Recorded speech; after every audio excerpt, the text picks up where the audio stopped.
जिंदा खुदा मेरे लिए कुर्बान हुआ।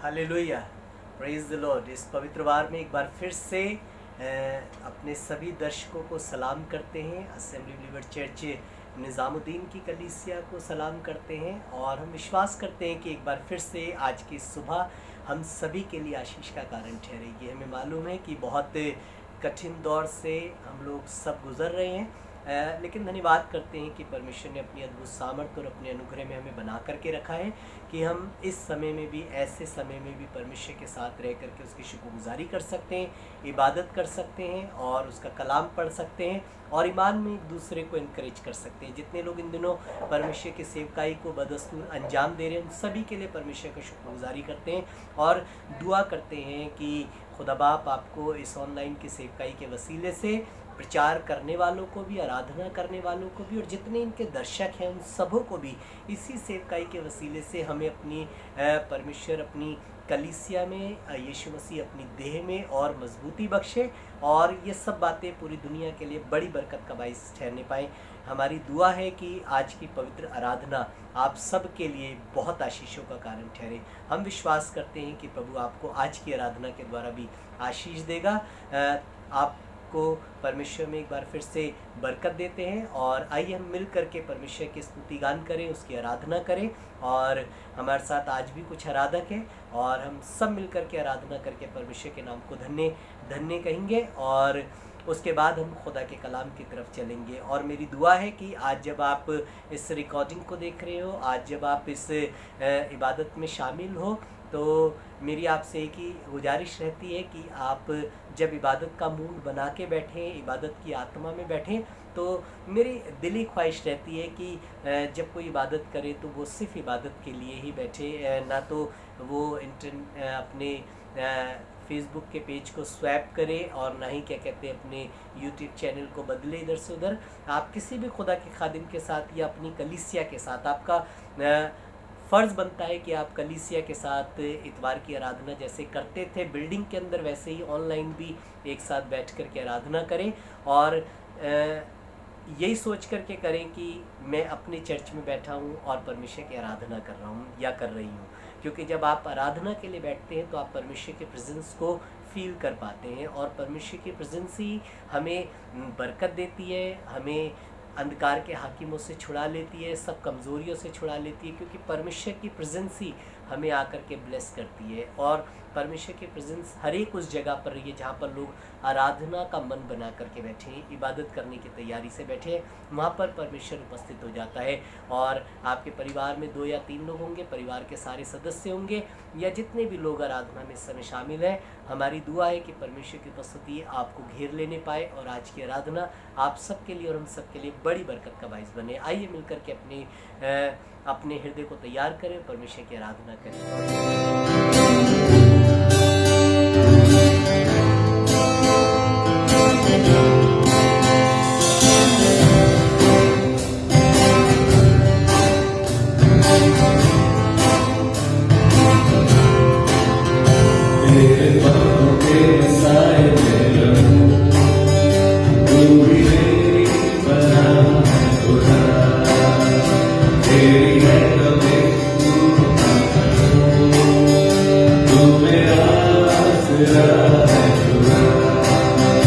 तेरे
करेंगे। तो आइए मिल करके दुआ करें। Thank you Jesus. ऑनलाइन के वसीले से प्रभु मैं दुआ करता हूँ अपनी रूह का दुगना मसा दे करके अपनी खिदमत के लिए इस्तेमाल करें। खुदा यीशु मसीह में दुआ करता हूँ आपके कलाम प्रचार करने से खुदा यीशु मसीह बहुतों के दिल तेरे कलाम से बातें करने पाए खुदा यीशु मसीह, और आपका कलाम बहुतों के ज़िंदगियों से बातें करने पाए खुदा, और ज़िंदगियाँ तब्दील हो जाए खुदा यीशु मसीह, लोग तेरे करीब आने पाए और खुदा तेरे नाम को महिमा मिलने पाए खुदा यीशु मसीह। आपका राज्य इसी तरीके से इन्हीं खिदमतों के दौरान बढ़ता चला जाए और हम खुदा यीशु मसीह बड़ी शुक्रगुजारी कर सके इन बातों के लिए कि हमारा परमेश्वर अपने लोगों के बीच में कार्य कर रहा है। प्रभु हम धन्यवाद करते हैं कि आपने हमारी दुआ को सुना है। सारा आदर, सारी महिमा, सारा जलाल आपको देते हैं और इस प्रार्थना को यीशु मसीह के नाम में मांगते हैं, आमीन। जय मसीह की। प्रभु यीशु मसीह का धन्यवाद करता हूँ एक बार फिर से बहुत अच्छी सुबह के लिए, इस नए जीवन के लिए जो प्रभु ने हम में से हर एक को दिया है। मैं प्रभु का धन्यवाद करता हूँ और ये विश्वास करता हूँ कि आज के दिन हम में से हर एक को प्रभु ने अपना प्रेम, अपनी प्रतिज्ञाएं और हर एक वो वादे जो प्रभु ने अपने वचन में किए हैं मेरे और आपके लिए पूरे किए हैं। मैं धन्यवाद करता हूँ और आज की सुबह आप सभी को प्रभु यीशु मसीह के मधुर नाम में जय मसीह की धन्यवाद करता हूँ। प्रभु यीशु मसीह के सेवक पास्टर सैमसन आर्थर के लिए जो निजामुद्दीन आश्रम कलीसिया में प्रभु की सेवकाई करते हैं, प्रभु के दास के इस काम के लिए जो कर रहे हैं, मैं प्रभु का धन्यवाद करता हूँ। उन्होंने अवसर दिया और ये समझा कि मैं उनके बीच में, कलीसिया के बीच में प्रभु के वचन को बांट सकूं। मैं प्रभु का धन्यवाद करता हूं और ये विश्वास करता हूं कि हमारा प्रभु महान है और हम में से हर एक से प्रेम करता है। आप सभी को यीशु मसीह नासरी के नाम में आपकी कलीसिया की 19वीं सालगिरह बहुत बहुत मुबारक हो। प्रभु आपको, आपके पासवान को, कलीसिया को बहुत आशीष दे और आने वाला साल, आने वाला समय एक नई शुरुआत आप सबके लिए प्रभु यीशु मसीह के नाम में आशीष भरी हो। मैं धन्यवाद करता हूँ और इस समय एक सुंदर सा वचन जो प्रभु ने मेरे दिल में रखा, मुझसे बात करी, और मैं विश्वास करता हूँ जब खुदा का कलाम सबसे पहले खादिमों से बात करता है, प्रचार करने वालों व्यक्ति से बात करता है, जब उससे बरकत मिलती है तो मैं निश्चय जान सकता हूँ हम में से हर एक को बरकत मिलेगी। आज की अच्छी सुबह में एक अच्छी बात मैं आपके साथ बांटना मांगता हूँ जो आपको मिलेगी। पहला कुरिन्थियों उसके 15वें अध्याय का 58 पद बहुत मशहूर और बहुत फेमस आयत है, जिससे हर एक विश्वासी को, खुदा के खातिमों को, आराधना करने वालों को, वर्शिप कराने वालों को, बाजा बजाने वालों को और जो प्रभु में काम कर रहे हैं उनके लिए एक हिम्मत वाली आयत है, उनको सामर्थ देने वाली आयत लिखी है खुदा के कलाम में। परमेश्वर के वचन लिखा हुआ है पहला कुरिन्थियों उसके 15वें अध्याय के 58 पद में, और मैं निवेदन किया सिस्टर से कि वो बहन से कि उसको पढ़े और परमेश्वर के नाम को धन्यवाद। सुनिएगा ध्यान से क्या लिखा जी।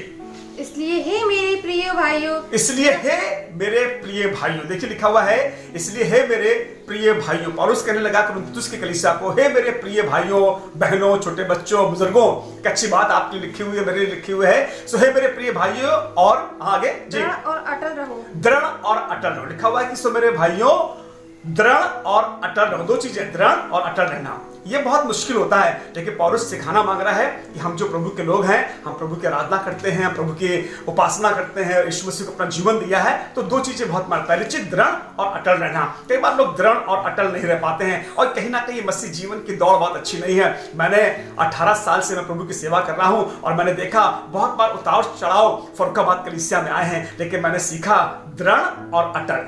जब व्यक्ति दृढ़ और अटल रहता है तो खुदा के कामों को देखने पाता है, खुदा की बरकत को देखने पाता है, खुदा के जलाल को देखने पाता है, खुदा की चंगाई को, यीशु मसीह के आश्चर्य कर्मों को देखने पाता है। दो चीजें कलीसिया में आपको उत्साहित करना मांगता हूं। पहली चीज दृढ़ और अटल। ये लॉकडाउन का समय है, चीजें अच्छी नहीं दिखाई पड़ रही होंगी, फिर भी खुदा का कलाम लोगों से बात करके लगा दृढ़ और अटल रहो। और आगे हाँ, और प्रभु के काम में सर्वदा बढ़ते जाओ। प्रभु के काम में सर्वदा। अभी लॉकडाउन लगा है, भवन बंद है, शायद खादिम भी नहीं विजिट कर पा रहे हैं, आप भी खादिम को नहीं घर पहुंच पा रहे होंगे, लेकिन कहने लगा कि प्रभु के काम में सर्वदा।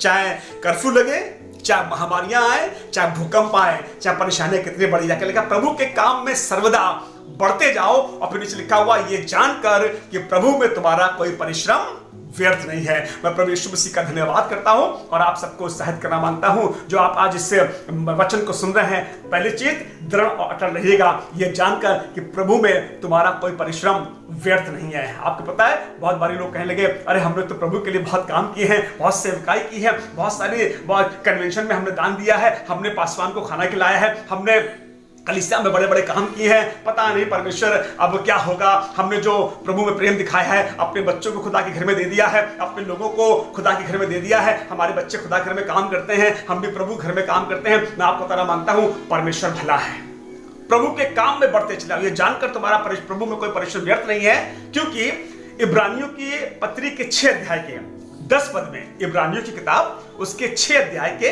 10 पद में कुछ तरीके से लिखा हुआ है। पढ़े बहन, इब्रानियों 6:10 सुनिए क्या लिखा हुआ जी।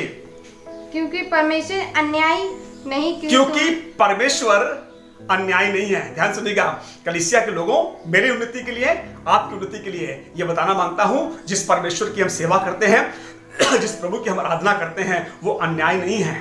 लिखा हो क्योंकि परमेश्वर अन्याय नहीं, आगे हाँ, कि तुम्हारे काम और उस प्रेम को भूल जाए। वो तुम्हारे काम को जो तुमने मसीह में किया है, जो तुमने खुदा के खादिम के लिए किया है, उसके परिवार के लिए किया है, कलीसिया के लिए किया है, कन्वेंशन में किया है, कॉन्फ्रेंसेस में किया है।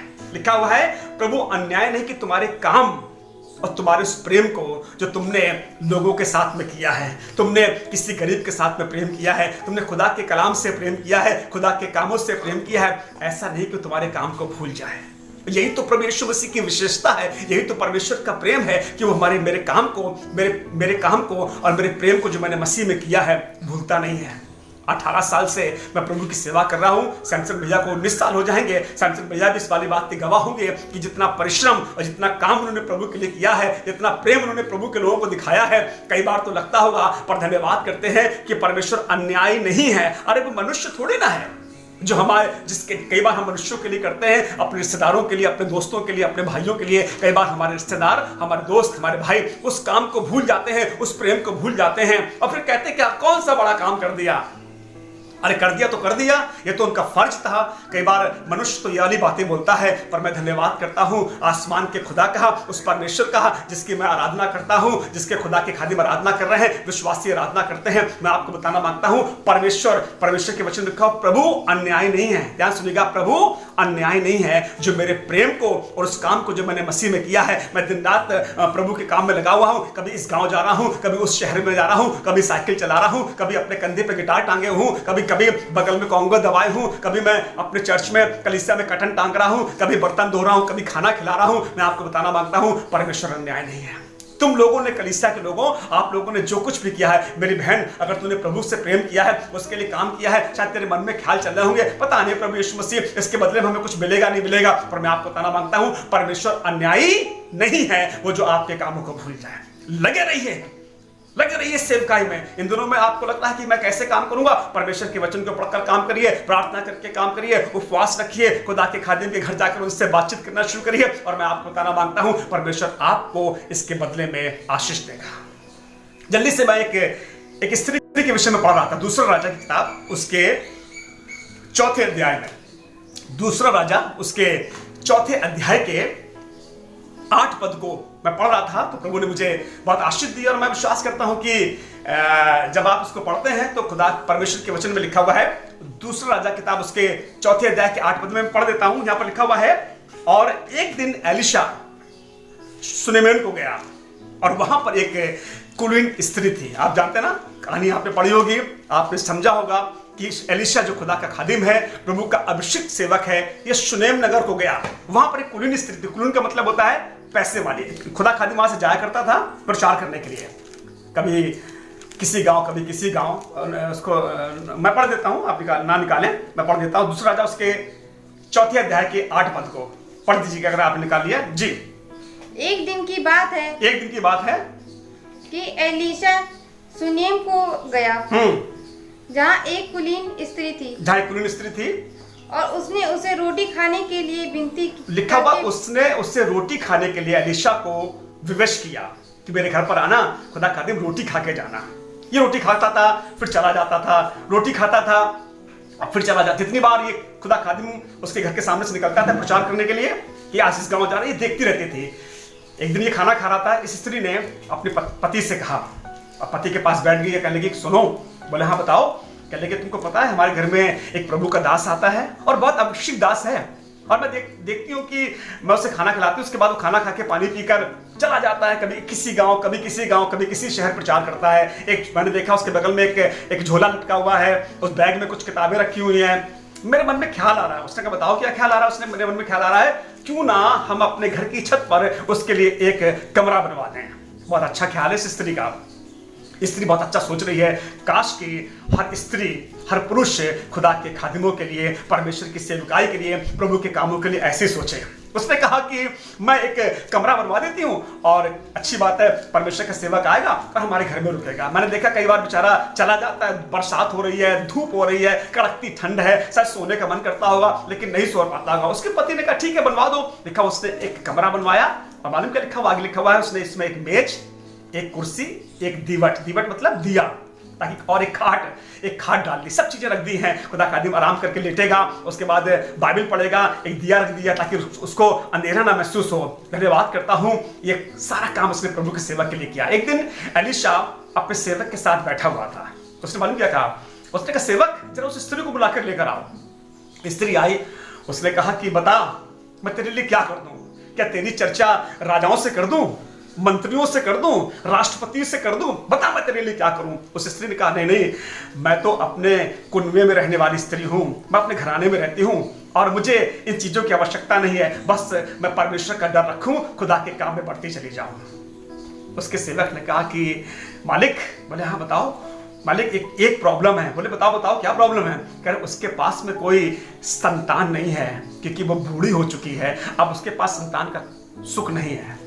उसने कहा जाओ उससे कह देना वसंत ऋतु में वो एक बेटे को छाती से लगाएगी, एक बेटे को छाती से लगाएगी। आपको पता है उसके बाद लिखा हुआ स्त्री चली गई खुशी से और वसंत ऋतु में ठीक है जैसे खुदा के सेवक ने कहा था उसको बेटा ही हुआ। क्यों बेटा क्यों हुआ?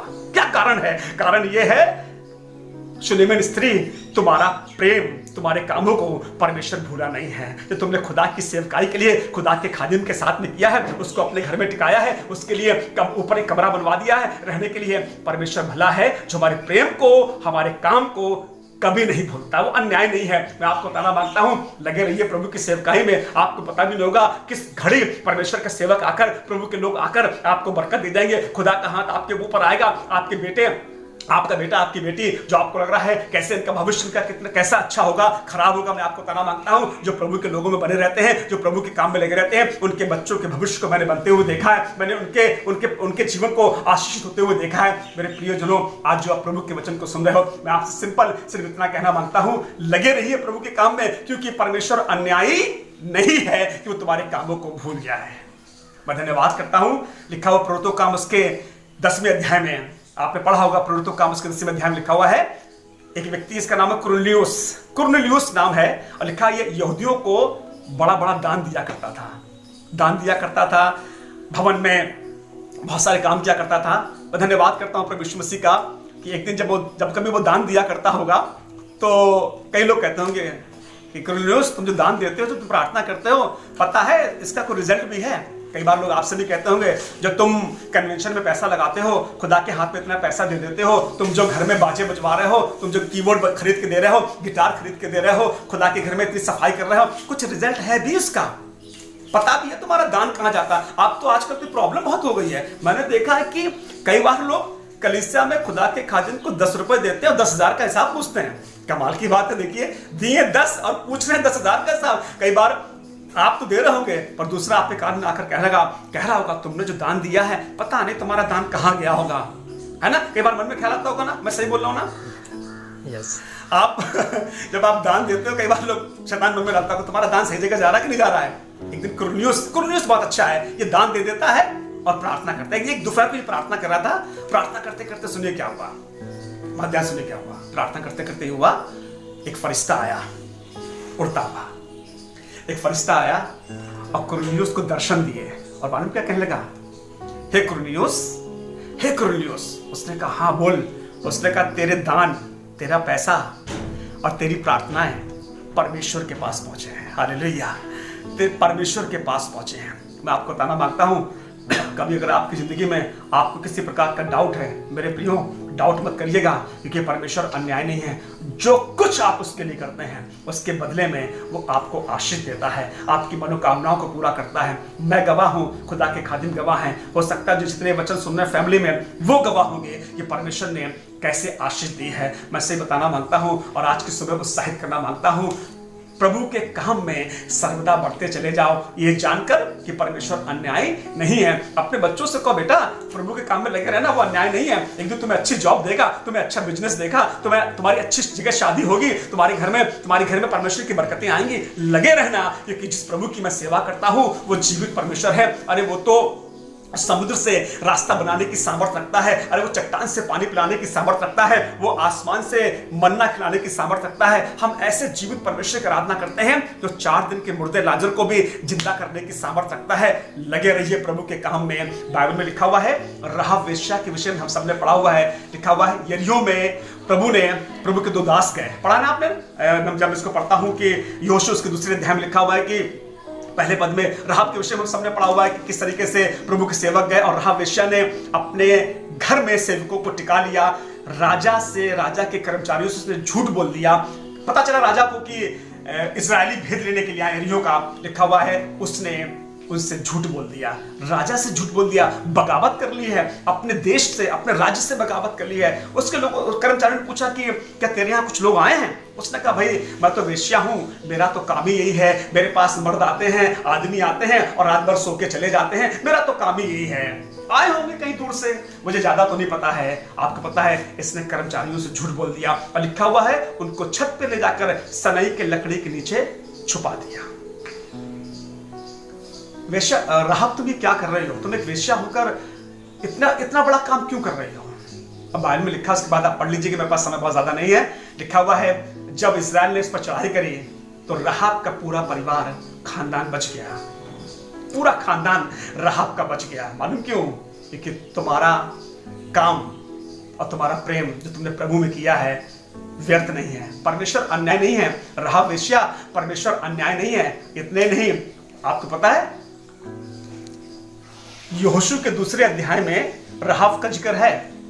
राहाब ने कभी सोचा नहीं होगा कि इसकी गिनती विश्वासियों में गिनी जाएगी। जब आप इब्रानियों की पत्री के 11वें अध्याय को पढ़ते हो तो राहाब वेश्या का जिक्र किया गया है कि किस तरीके से राहाब ने विश्वास में होकर परमेश्वर के लोगों को विजय दिलाई है। आज मैं सिर्फ इतना कहना मांगता हूं, परमेश्वर अन्याय नहीं है जो तुम्हारे कामों को भूल जाए। धन्यवाद, thank you so much pastor Samson भैया। प्रभु आपको, आपकी कलीसिया को बहुत आशीष दे। कलीसिया के सब लोगों को साथ करना मांगता हूं, बने रहिए प्रभु के काम में, लगे रहिए। आज भवन बंद है, कल खुलेंगे, परमेश्वर आपको बरकत देगा। इसे लिखा हुआ मत्ती सुसमाचार के 10वें अध्याय में लिखा हुआ, यीशु मसीह ने कहा, तुमने जो किसी छोटे में से किसी छोटे को 1 कटोरा ठंडा पानी भी पिलाया है वो अपना प्रति से कभी भी ना खोएगा।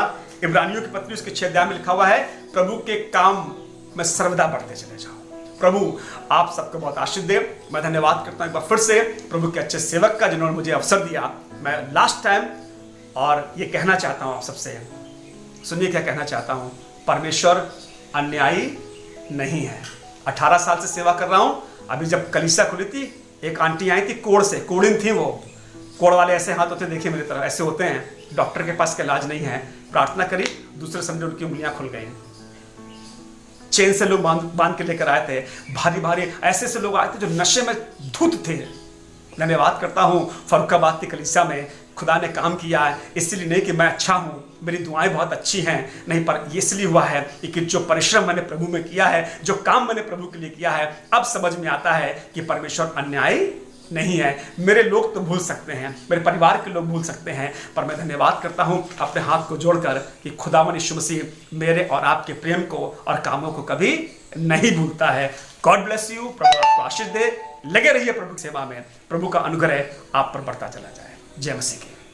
अच्छे कलाम की खिदमत के लिए प्रभु का धन्यवाद करते हैं एक बार फिर से। उन अपने सभी लोगों का धन्यवाद करते हैं जो खिदमतों में किसी न किसी तरीके से हमारे साथ खड़े रहते हैं। प्रभु का धन्यवाद हो उन सब सेवकों के लिए, सब सहकर्मियों के लिए। प्रभु आपको आशीषित करे। और जितने लोग आर्थिक रीति से भी कलीसिया के साथ, खादिमों के साथ, खादिम के साथ खड़े, उनके लिए भी परमेश्वर का धन्यवाद हो। जिन लोगों ने अपने दान को हमें भेजा है या अपनी ऑफरिंग्स, अपने टाइल्स को हमारे लिए डेडिकेट करते हैं कलीसिया के लिए, हम उनके लिए धन्यवाद करते हैं। करते हैं, दुआ करते हैं कि सब लोग इसी तरीके से मजबूती के साथ कलीसिया में खड़े रहें, ताकि जब हम लॉकडाउन से बाहर आए और फिर मिल कर के हम एक साथ आराधना कर सकें। आपको हमारी दुआओं की और हमें आपकी दुआओं की, हम सबको एक दूसरे की दुआओं की ज़रूरत है, ताकि परमेश्वर का अनुग्रह हम सबके साथ बना रहे। आइए मिलकर के अपनी आंखों को बंद करें।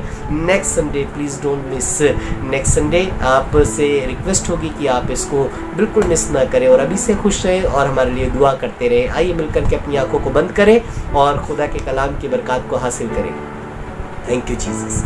और अब हमारे खुदा यीशु मसीह का फजल, खुदा बाप की मोहब्बत, पाक रूह की रिफाकत और शाकत अब से लेकर हमेशा तक हम सबों के साथ, कलीसिया के साथ और हर एक परिवार के साथ जो इस पृथ्वी पर ईमानदारी वफादारी के साथ आपके साथ जीवन जीता है, बनी रही। आमीन। God bless you.